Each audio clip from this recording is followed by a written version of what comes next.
Um, Thank you so much for everyone joining us today on our webinar on Shattering Stereotypes, where we're going to be sharing an inside look into what sales is really like nowadays.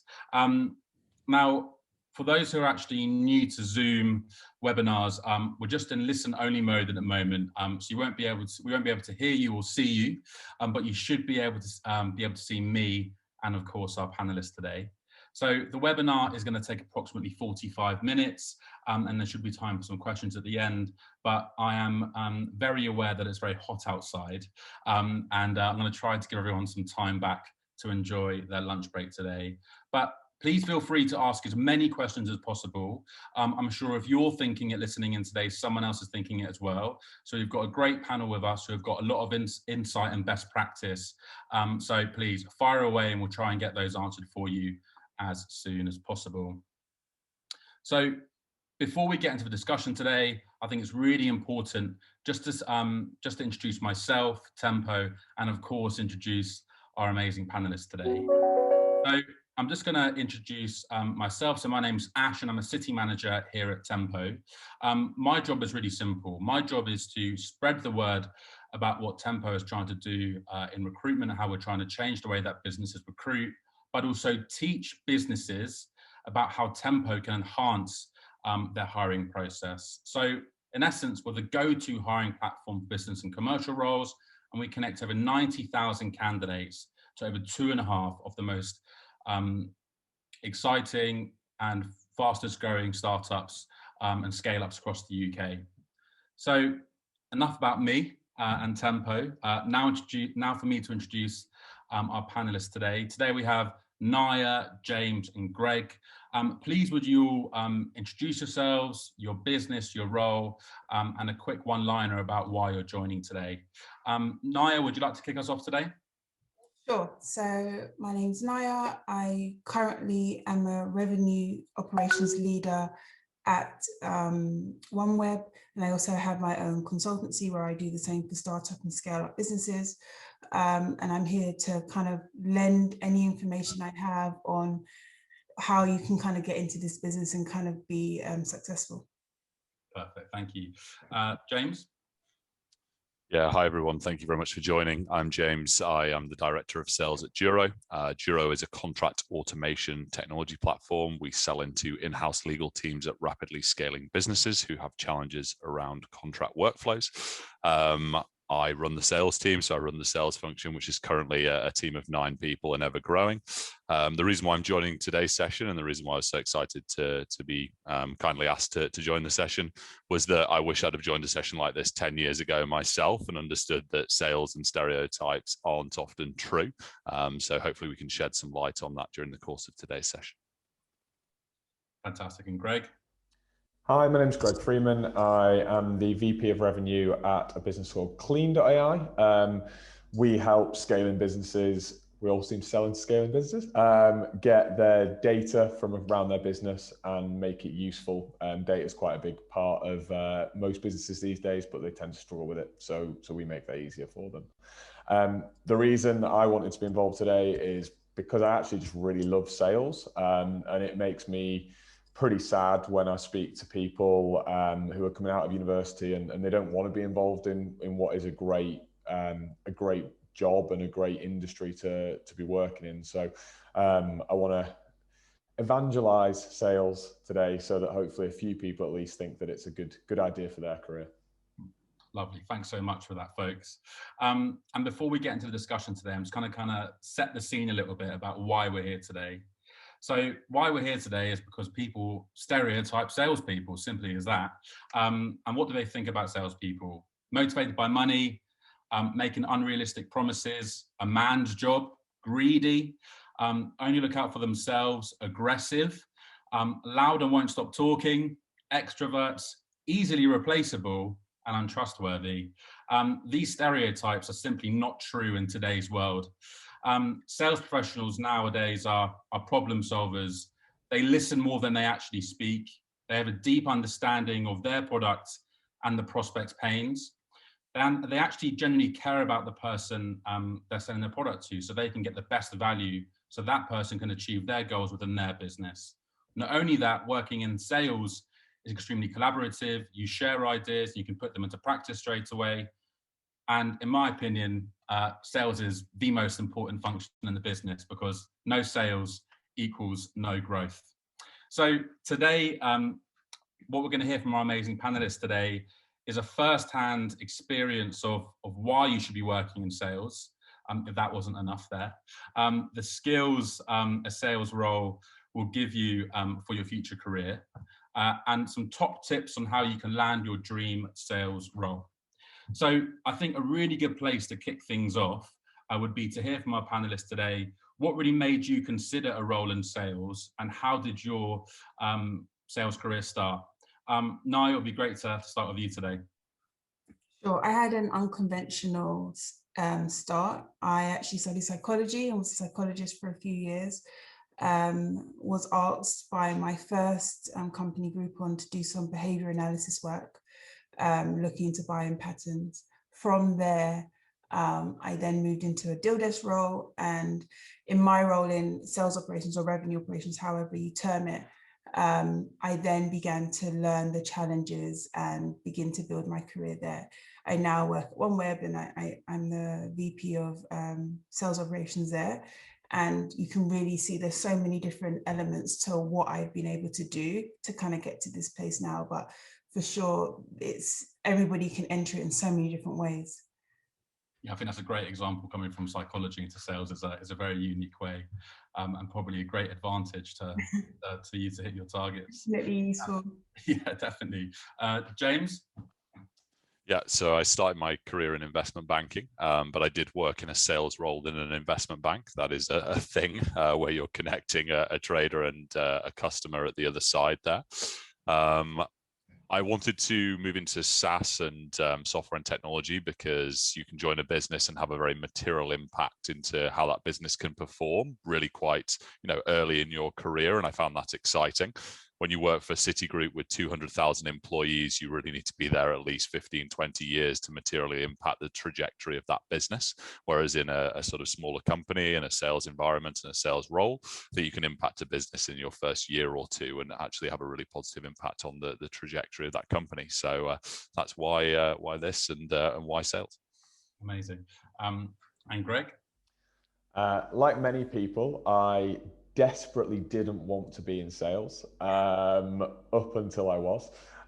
So I came out of university, went straight into a software business actually. And I think one thing, I do love sales, but I also really love the SaaS industry that we all operate in.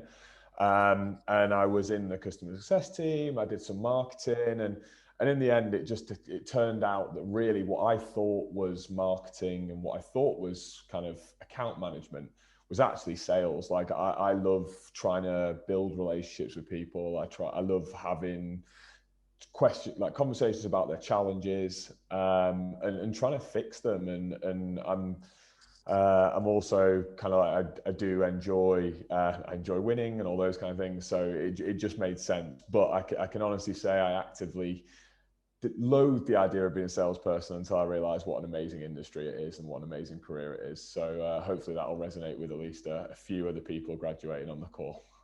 I'm sure it will, and I think that ties in quite well into our next question. I know I spoke about some of those stereotypes of salespeople before, being really bolshy and only caring about making the sale.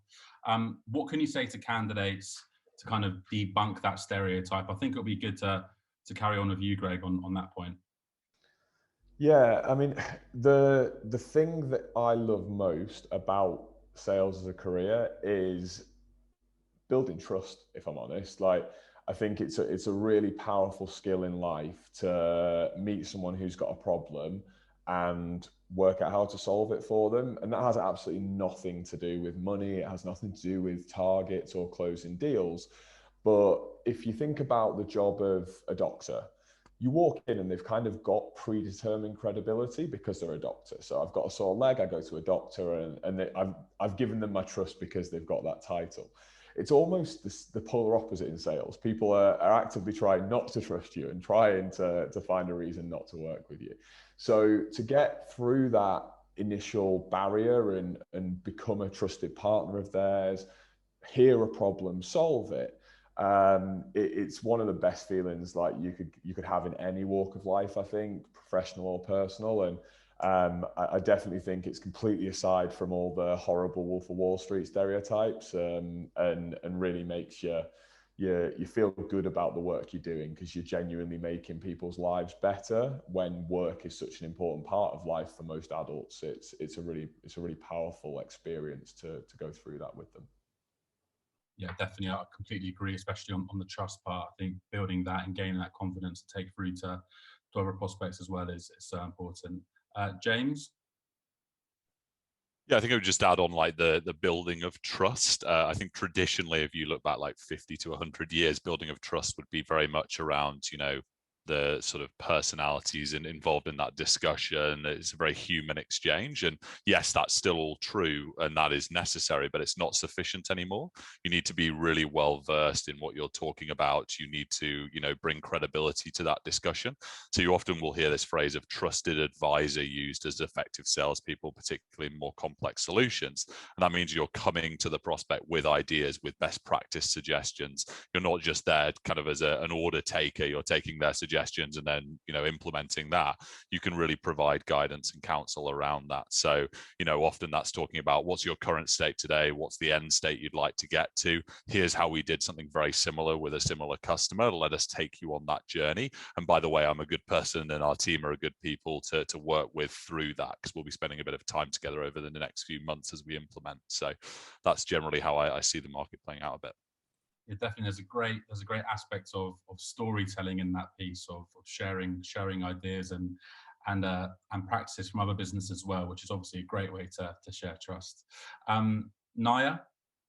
Yeah, I think the stereotypes that you describe are probably real for maybe 10, 15 years ago. I think the role of a salesperson has changed. I think tooling has meant that a salesperson hasn't got to do a lot of the scraping of the information and kind of quizzing people, challenging ideas. Instead, they can spend more time, as both James and Greg have said, building the trust, building the relationship, because they know that they're talking to the right person from the get-go. So some of those stereotypes are probably true of a time period. Nowadays, I'd say for sure that's evolved and that's definitely developed. And now you're having people who are skilled at listening to the needs of the customer, building the relationships, and being able to provide a solution and service that is for them. Perfect. And for those who are listening in now who potentially haven't worked in sales before, what do you mean by tooling? Yeah, so nowadays, we are blessed with many, many, many different tools that can help support a sale, whether that be an email sending tool, whether it be a CRM, so a tool that can hold all of your database, whether it be a tool that's been layered with AI or machine learning to properly understand some of the patterns of behavior that we're seeing. So when we're pulling in data into a system, into our Salesforce or our HubSpot, when we're pulling in data into those systems, what the tool's able to do is take that and make some analysis and then help us decide what we should next do with it. So that's doing a lot of the work that a person used to have to do. And doing that work as an individual was very difficult. It meant you had to be a little bit more bolshy, a bit more pushy to try and get the information, because people didn't necessarily want to give you that. 100%. I think a big stereotype is that it's extremely stressful. And of course it is if you're not close to your target, but having those tools in place are really going to help reduce that stress so you can focus on building the trust and of course getting the sale or booking the meeting for your sales leader. What I think is really interesting is that all of you in some ways came from different backgrounds that end up in sales, but you must all have some similar skills that obviously make you excel in your job role. What would you say are some really key main skills that are required to work in sales? James, let's kick off with you this time. Yeah, I think for me, the number one thing, and I get asked this quite a lot by candidates and by various people, is just being able to iterate and reinvent yourself on sort of a consistent basis. So yes, you'll have core qualities that you look to utilize. So maybe that's effective communication, concise communication, and things like that. But that being said, you're not going to be the finished article straight away. So if you're one of those people who likes getting better and working on their craft every single day and making those incremental improvements, I think sales is a fantastic career. I often compare it a little bit to sporting analogies, but if you think about great sports people or people at the top of their field, they train every single day. They think about their process every single day. And it's that type of role and that type of mindset that will make you successful, because you can always improve. And they might be very subtle improvements, but they make a big impact when you sort of aggregate all of those over a lengthier period of time. So for me, that's the main thing. 100%. And I think initially, maybe at the early start of your career, you don't think you're learning anything. And then one day it all just clicks and you're like, wow, I know it all, which is good. Greg? Yeah, I'm going to go with like one standard one, and then I'll talk about something which I found quite interesting meeting a lot of salespeople. So I think the main one, and curiosity is thrown around, but I think it's kind of like curiosity in human beings and curiosity in the world around you is really important. It just gets you asking all the right questions. It's the reason you care in most cases. If you're ultimately curious about the people that you're speaking to, the prospects that you're speaking to, you will care about their outcomes, and you'll care that what you deliver in the end is the right thing for them. So that is definitely one. If you find yourself, so I hate people who sit in traffic, because I think you've got to be curious enough to try and find a different route, and that's like if you sit there in traffic thinking actually I should be going down some side streets, then sales might be for you. The other thing that I found a lot, and I have the pleasure of speaking to a lot of salespeople and senior salespeople, is people from drama and performance backgrounds tend to be quite common in sales. Not only because acting's a damn hard industry to get into, but there's a lot of transferable skills from performance industries, like learning messaging, performing when you're in a moment, all those kind of things. So if people are coming from a drama, a dance, a music type of background, kind of in the creative industry, it can be a good route into the more kind of corporate world of business through sales. So that you'll find your skills are well valued here. Amazing. That's really interesting point actually on that. Naya? Yeah, I'd say definitely a willingness to learn and adapt. The landscape is changing so much, and I think what's required of a salesperson is changing because of that. And you are going to get knockbacks from customers. You're going to have challenges for sure, and I think you need to be understanding of that and always be willing to be creative around how can I next face that challenge again and get a better outcome, because that's what you're going to have to keep having to come up against. And so, you need to continuously figure out new ways of trying to engage with the people that you're speaking with, and know how to engage with different types of people in different ways as well. Perfect. And I think a key skill, which I also hear a lot of as well, is around empathy. And it gets thrown around a lot. And I think what's really interesting is that it's a key skill in sales role, but also in life as well. Naya, let's stay with you. But I mean, can you kind of give us what your thoughts on empathy is, and if you've got any examples of potentially how people could show that, whether it be in a closing role or initially maybe in an SDR, so sales development representative role, where potentially booking meetings, or even around with the team, as it's a key thing that gets thrown around a lot. It'd be great to hear all your thoughts on that.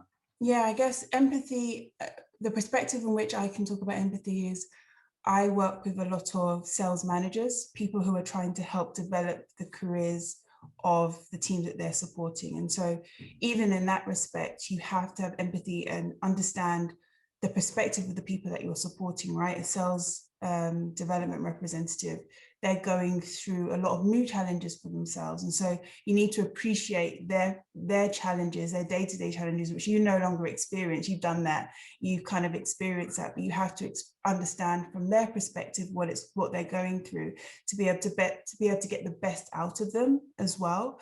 I think they're going to come across lots of different hurdles and challenges, and potentially a lot of rejection from customers who either have no time, especially because of COVID, they're working from home, so they haven't got their phone numbers, they're going to be emails that aren't going to be answered.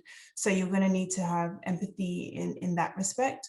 Also, when talking with customers, generally, I think you need to learn to appreciate their perspective to be able to really engage with what the root of their needs and concerns are. A lot of the time, people are very clear on what it is that they need to do as a salesperson. And without that empathy, without that additional layer of I guess, emotional intelligence, you kind of miss out on a lot of key points that can help drive the conversation in your favor. Amazing, amazing. Thanks so much for that. Greg? Yeah, I'll go a little bit more literal with it in a sense of, I think what SDRs can learn to do really well is appreciate a day in the shoes of the people that they're trying to prospect. And an example of that is, so when I first started, and this is not, obviously wasn't an SDR at the time, but when I joined Kleene, I was the first salesperson. So you kind of do all the roles. And involved in that was running my founders' social media accounts and LinkedIn accounts. And I probably get 10, 15 connection requests a week, something like that, from people trying to sell us something to do with sales. And I all of a sudden got into theirs as like the founder job title, kind of cool backgrounds with Just Eat and Trainline and stuff. And they were just flooded. It was like 10, 20 SDRs a day trying to connect with them, all recruiters, everything.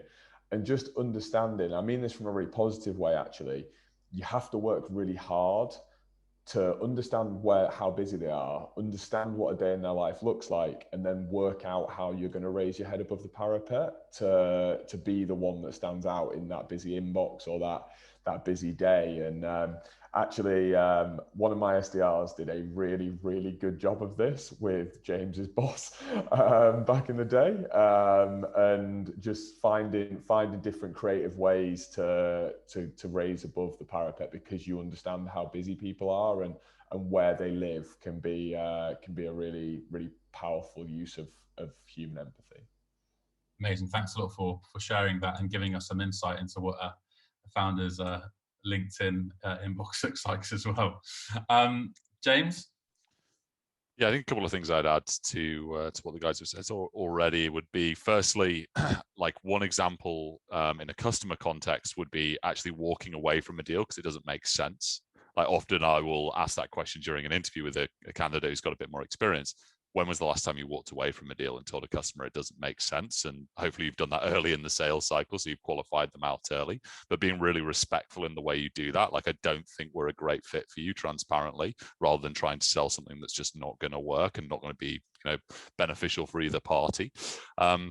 In terms of internally and with the team, I think it's exactly as described, like trying to get in those people's shoes, because I haven't been a BDR or an SDR for a little while. So you have to really go, like, what are these people going through?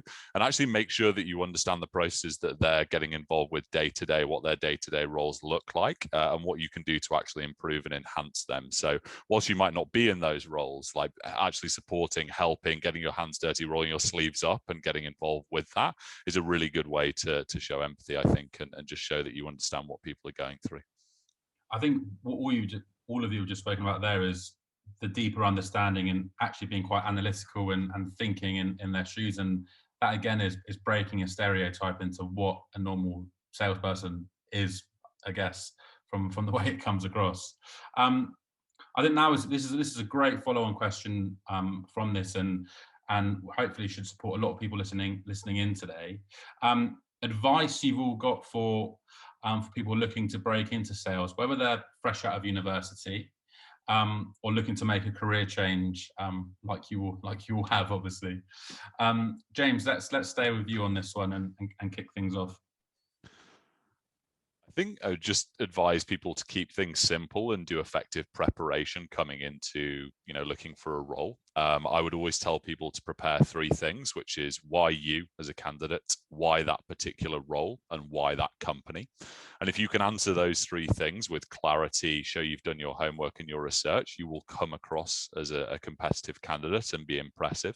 You'll be amazed the number of people that I've interviewed over the last few years who haven't looked on our website, looked at who our customers are, have an actual personalized reason why they want to join our company that isn't along the lines of, you're a fast-growing startup. Well, there are probably thousands of fast-growing startups in London, so that's not really a valid reason as to why specifically Juro in this instance. So I would say don't overcomplicate it. I think people can over-prepare for these things. Keep it simple, focus on the exact reasons why you want to join something, why you want to do something, and be very genuine in those reasons as well. That would be my advice. 100%. And looking at a business's values or even the product they're offering may not be a right fit for you. So a lot of people always talk about it, but always go on a website and do your research before, because it's got to be a good fit for you also. It goes both ways. Naya? Yeah, just adding to that, Ash, I think I've definitely taken roles which maybe weren't the best fit, right? You want to make sure that you're going to somewhere, you're going to work for a company that you're truly interested in. I think sometimes people can join companies with no real interest, just wanting to be able to say that I'm a salesperson or I'm a marketeer. I think when you show genuine interest, either in the space, the industry, the company, it will go a long way and it will definitely show. Understanding the company as well that you're going for. Those 3 points that James spoke about are so important. And the last one, especially when you get to interview stage, I've done so many interviews with potential candidates, and they have not known who our competitors are or don't really know what our product offering is, or will speak to things at a very high level or kind of like generalized. And I think at the point of which you've kind of gotten to that interview stage, you should know some of that information and definitely come armed. But again, keep it simple. Make sure you have a clear understanding of the purpose behind what it is that you're trying to do. And that will get you so much further.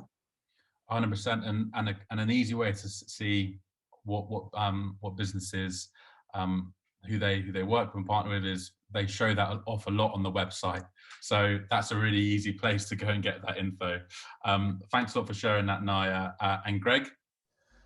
So I'm going to go the complete opposite, but I'll probably in this case say you probably want to like prepare for the unexpected, because like we don't do any of that. So like, I don't care if you've been on our website, if I'm honest. I don't care if you know what we do. I kind of care if I know that you want to be an SDR. That's like a really valuable thing.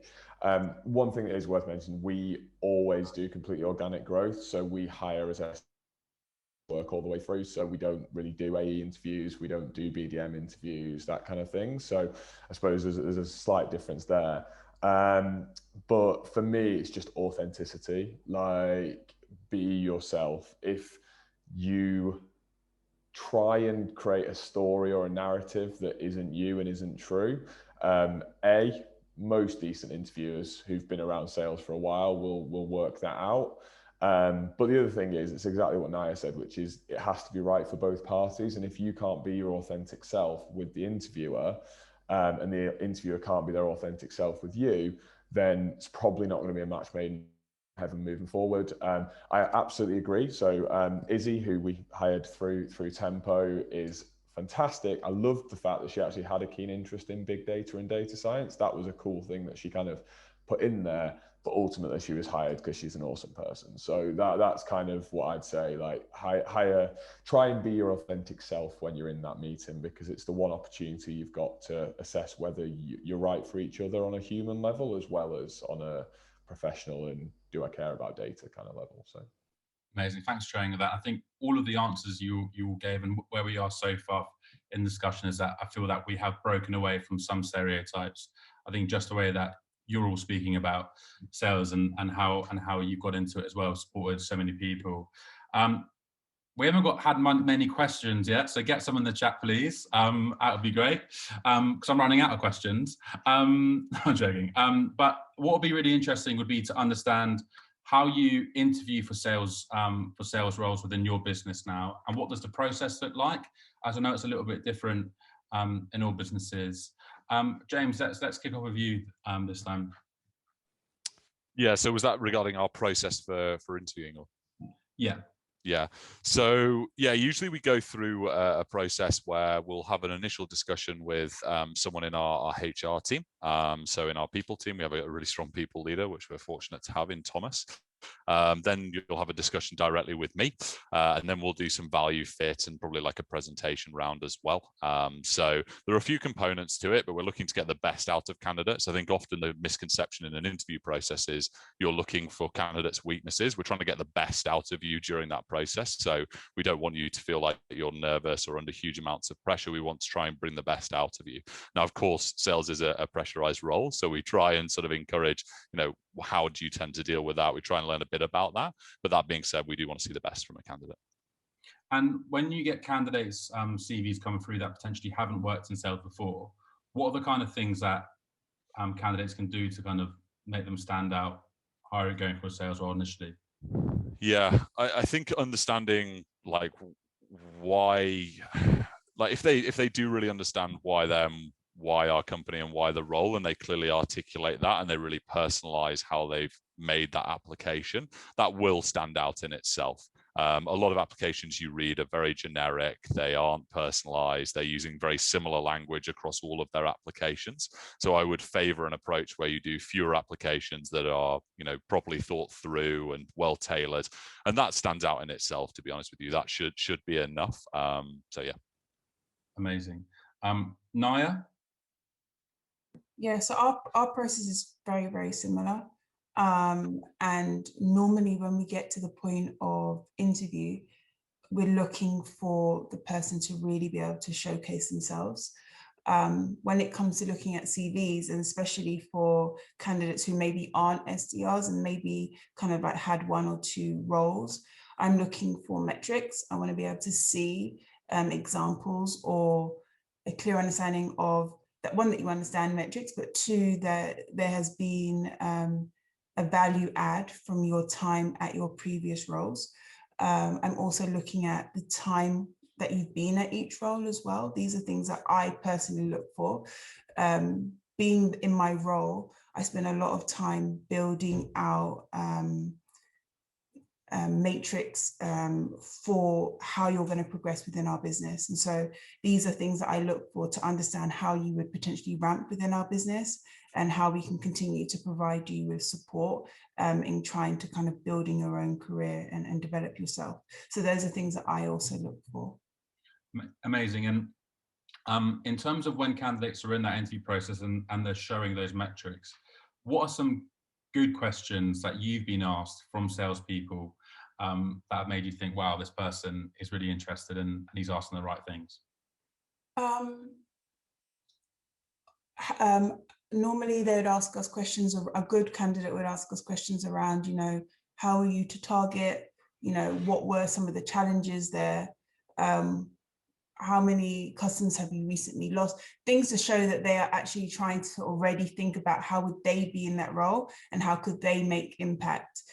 Those sorts of questions really do make me smile and think, oh, okay, I've got someone who could potentially hit the ground running, which is a nice feeling. 100%, because those are the things that they're going to be seeing from day one when they're in the role. So to ask those things before. So it's a great tip that everyone can take away today when they're in their interview process.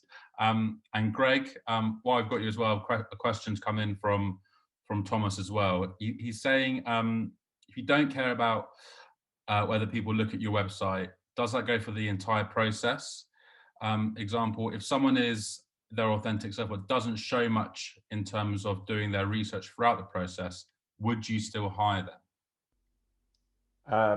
We wouldn't probably have a moment in time where we'd find out whether they had or they hadn't. So yes, we would. So yeah, we just really we to go back to the process question, we do a first kind of pass with me, which, to be honest, I use more to sell the role to them rather than anything else. It's such a competitive business, hiring SDRs, me, James, and I, we all want to hire the same people, basically, the best people who want to be SDRs in the City of London. So it's really important that people get bought into your process early, because it's quite a long and it's a tough process that we put them through. Then we have a main interview with a set of tasks. So we get them to do between the first interview and the second, they'll do a email sequencing task, they'll do a video prospecting task, and they'll do a voice note task as if it was LinkedIn prospecting. They then do an 1.5 to 2 hour main interview, which I'm not on, which they do with like the senior members of the team, the sales team. And honestly, all we're really digging into is their real self. Like, are they actually wanting to be an SDR? Do they have the resilience to be an SDR? Do they have the ambition to be an SDR?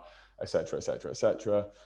They do a bit of a cold calling task on there, but again, we're not really testing their knowledge of Kleene on the cold calling task. It's literally like, do they ask good questions? Can they handle themselves when they're being put under pressure by a prospect? And again, that always comes back to questioning. And then there's a final interview where we push for kind of like what we'd see as like amber flags, where it's a bit like, are they a perfect fit for us? Have they got something that they've not shown as well as they could? And then we make the offer. So we really don't talk about Kleene or data. Honestly, if you're mad passionate about data, I respect it. But I really am not. So you don't have to be. Like, if anybody comes to James' interview and says they're unbelievably passionate about the automation of contracts in-house legal teams, I'd be like, are you? Or do you just like football or theatre? Like, so for me, it's way more about that human being behind the behind the professional demeanor, and then we'll teach them great skills and we'll fit them into an awesome team, and hopefully they'll stick around and be a great SDR and then go on to be a great AE. Amazing. And you spoke about obviously candidates being authentic there. I mean, what kind of questions do you ask, and have you got any examples of some great responses that you've had from that? It's so annoying. Yes, but I don't share them just because literally these people could end up on my interviews and then they'll know the right answer. So you ultimately, whatever feels like the truth, right? If you've never thought about working in a data company before, but you really want to be an SDR, tell me that. If you really want to work in data, but you've never thought about being an SDR, let's talk about whether SDR is right for you, and then come work for a data company. So yeah, no, it's really just tell the truth and be who you want to be, and help us understand the real you is the best way to answer any question in our interviews anyway. Fantastic.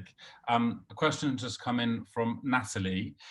Really good question. What advice would you offer salespeople at the start of their careers on building resilience and staying with the process? James, it would be great to get your thoughts on this.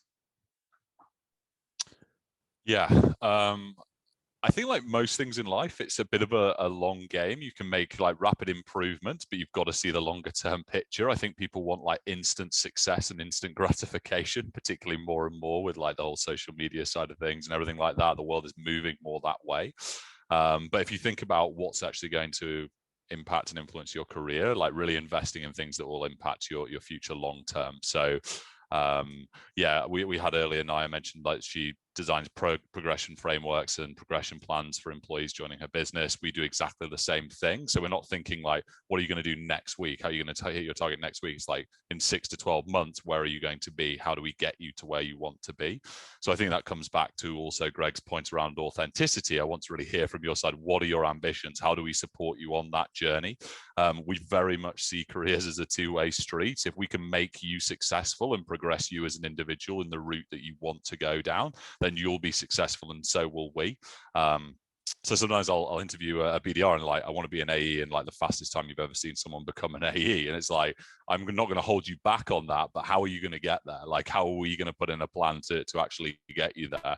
I think that's such a common question that I get asked at interviews, like, how quickly can I become an AE? And it's like, when you have the right skills, when we both think you can be successful in that role, that's when you will become an AE. I don't really have a time horizon in my head. Yes, there is commonality and an average, but yeah, I think really building that out together.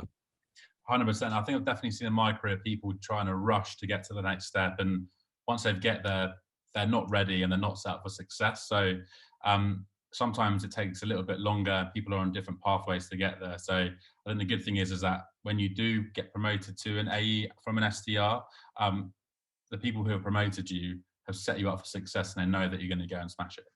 Can I just dive in there? Yeah. What I think will be a useful point for the people listening. When I first did a round of hiring of SDRs at Kleene last July, we interviewed a candidate who was really good. She was basically like the next best candidate, and we didn't know what to do. Did we offer a job, or did we let her go somewhere else? And I've kept in touch with her since. She actually decided to go down the route of taking a role that was more of like a 360 role, so more of like a all-round sales role rather than being an SDR, have a number over her head kind of thing. And having spoken to her since, she massively regrets that, because she didn't give herself time to get a foundation in selling that probably an SDR role would have given her. And now she's gone back to being an SDR. So don't always be thinking, how quickly am I going to be an AE? Because actually the foundation that you get from a good kind of 9 to 12 months in an SDR role can be the thing that sets you up for the rest of your career. Like my AEs who I've been SDRs are better at a lot of the closing stuff than I am, because I was never a dedicated SDR. I've only ever worked 360, because they're just so much more phone comfortable, so much more willing to like push and like all that kind of stuff. So it's not always about getting to the next step before you're ready. Like James says, like be willing to be in an SDR role for 9 to 12 months, because it's the best thing for the rest of your career, rather than rush into that AE role. Yeah, I agree, because I'd say that, you know, if you think about a CRO or a head of sales, how long would it have taken them to have got into the role that they're in? It's probably going to have been 15, 20 years, having done lots of different things. And then when you think about the fact that during COVID, sales or AEs no longer able to go to events, are no longer able to create those direct relationships, and have to go back to a lot of the core skills that they learned when they were SDRs. Now, if you try and rush, it's like trying to bake a cake. You can't rush that. It's going to take at least, 45 minutes, depending. So you're going to need to spend that time doing the groundwork before you can kind of get to those next roles. Some of the best AEs I've worked with, strategic AEs, they've been doing it for at least 8 years, 9 years, 10 years. But to get to that point, you have to have done a lot of the groundwork. And I think there's a lot of respect that comes with you having kind of persevered and stayed with it for so long as well. And that definitely reflects in what you can earn, and also the types of roles that you can go for. So definitely consider those things too.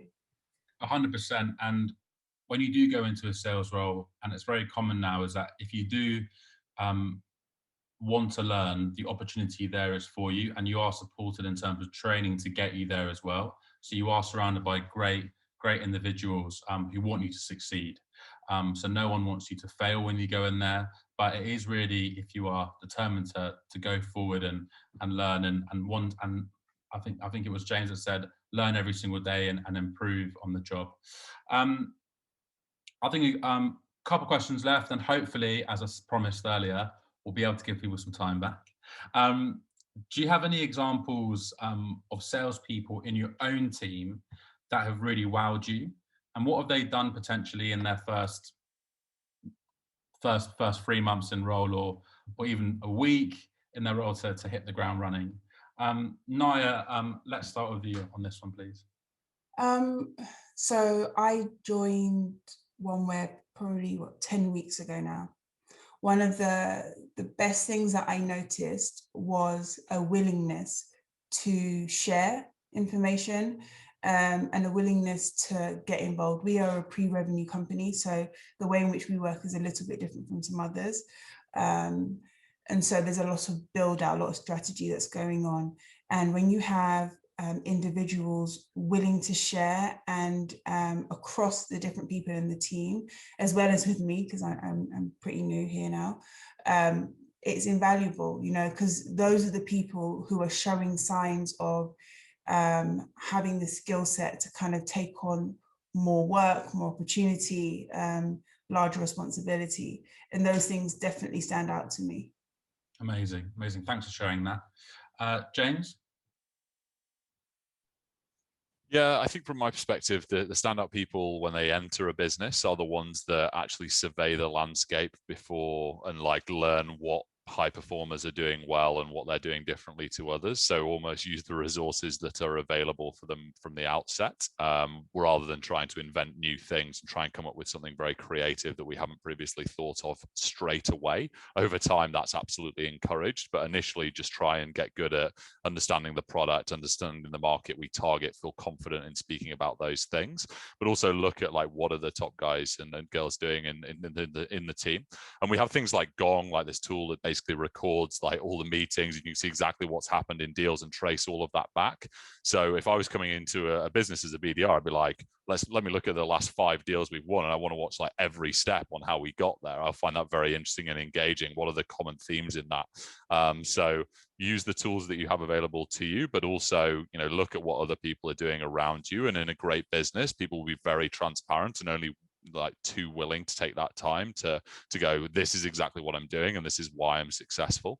And great people should know that. They should know why they're successful. It shouldn't be an art. It should be, you know, partly scientific and very repeatable. 100%. And when you've got all of that information in front of you, it shouldn't be as complicated. It's actually quite simple. You've got great people around you, use them, and people like to share and collaborate as well. So listening on people's calls on the first week, even if you're going as a SDR, listen to SDRs on their calls and get stuck in. Greg? A few of my team are on this call, so they'll be like, oh, boring. But we live in like the most hyper-connected world, and like everything is pinging you constantly, right? So the first thing you need to do is make tons and tons of notes, but don't do it on a phone, don't do it on an iPad, don't do it on a laptop, because you're just going to be distracted, just like you are when you're on a call and you're like, an email comes in, you'll deal with it, a Facebook message comes in, you'll deal with it.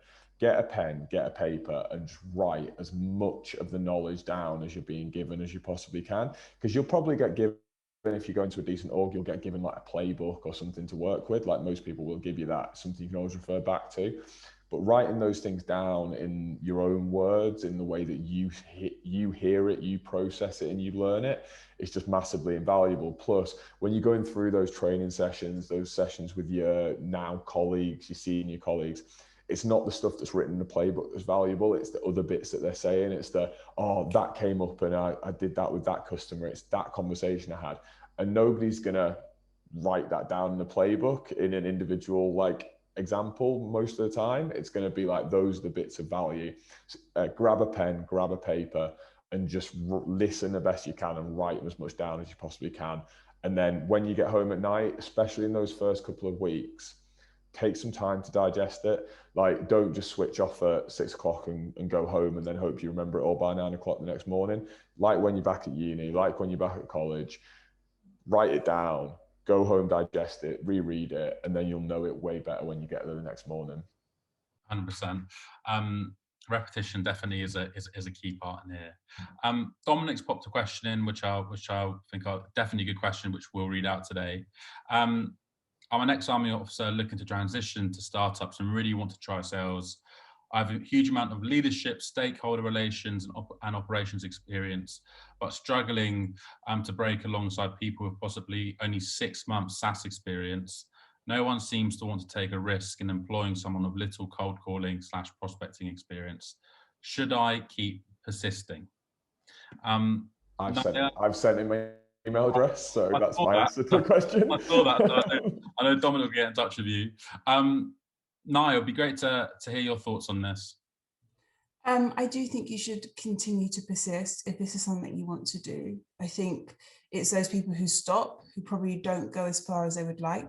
I would also say get feedback, get an understanding of what it is that they're saying isn't necessarily working, because all feedback is good, right? You can gain something from that. But then also consider, you want to work in the sales arena. What part of sales is it you want to be in? Is it definitely a closer? There are so many other, even like operational roles, similar to my own, that could also be a good fit for you, that maybe you should also be considering. Amazing. James, have you got anything to add to that as well? Yeah, I just wanted to quickly add that in banking, you see this as a common route. So people will leave the army or leave, high performance sport and go into these like competitive careers. So I actually think you come from a great background. I think it shows a lot about your character that you've chosen to do that career initially. So personally, I'd be very interested to interview. I'm sure everyone will be here on the call. And I don't think not having experience is not a problem, to be honest with you. Sometimes actually people coming to you with 6 to 12 months of experience where they've been perhaps poorly coached or not managed in the way that you would ideally like, untraining bad habits is actually much harder than training them in the first place. So I actually think you're in a really good position. So 100% keep trying, and send every one of us an email on today's call. 100%, and definitely connect with everyone as well. And that's for everyone else who's listening in today. I think what's really important, Dominic, is that if you're really open to learning and absorbing information, then you've got every chance. So just stick with it. Have a look on the Tempo website as well, because I think we're hiring for an SDR as well, but I don't want to take away from anyone else. So we've got a question from Charlene. I think this will be the last question, as I do want to give everyone some time back, because I can't lie, it is very hot in this room. I can't lie about that. Do you any of you have any good recommendations for books, podcasts, and resources that you should be listening to if you are in sales or wanting to get into that? Greg, it'd be great to kick off with you. Yeah, two, I think. One more like books or audio books, depending on what kind of person you are. Like there's a book called Fanatical Prospecting by a guy called Jeb Blount in the States. It's as much a mindset piece as anything else, and it can be really good for, like, let's be real, guys. Sales is hard. There's no doubt about it. Like there's no point pretending it's not. And if you ever go to an interview where they don't mention that, then it's probably not the right org for you, because sales is hard, and resilience is comes up for a reason. But that is a good book for the mindset of just going again and why you go again, because ultimately it does pay off in the end. And then there's a business called Refract in the Northeast. Funnily enough, they're a Gong competitor. The guys there are just excellent salespeople, like they're like in their own right, and they've written a book called Problem Prospecting. So that's Problem Prospecting, and it's an unbelievable book for SDRs and early stage AE skills, probably even later stage AE skills as well. So if I was buying one or the other, I'd buy Problem Prospecting, because it will give you a really good look at some good coaching quick. But Fanatical Prospecting or Problem Prospecting, both good books to buy or listen to. Fantastic. Naya?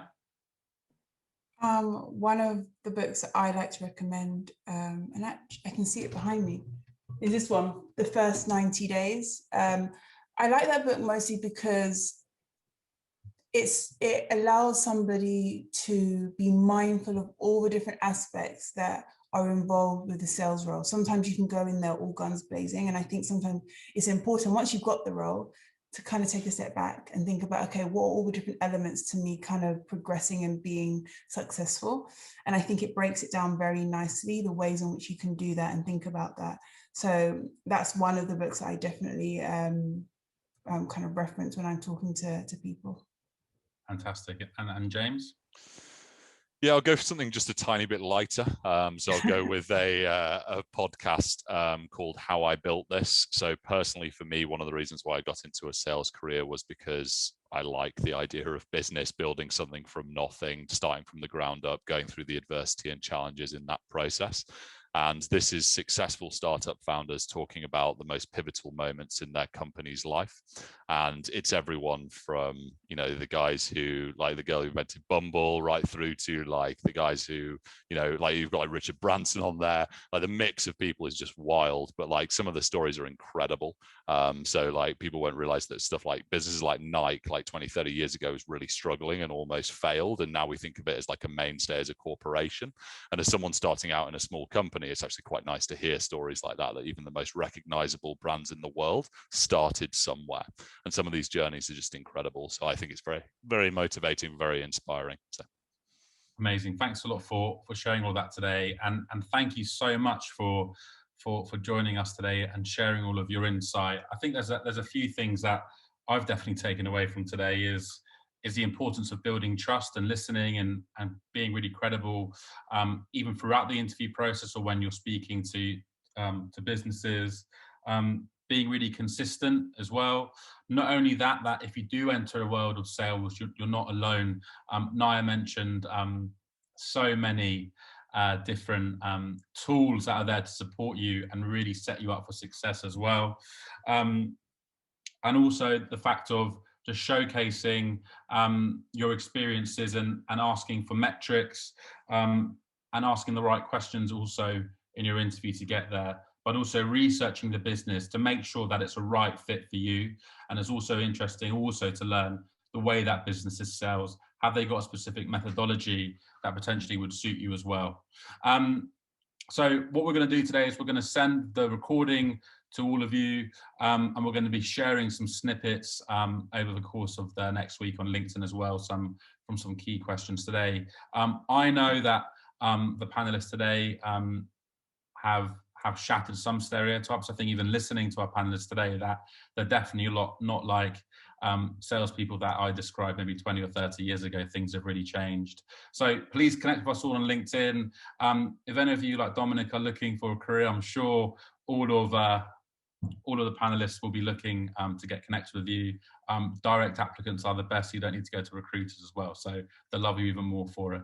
But thank you so much for joining us today. And I promised 6 minutes of time back. So shut your computers down and do something a little bit different with your time back. Amazing. Thanks, everyone, and take care. Thank you, everyone.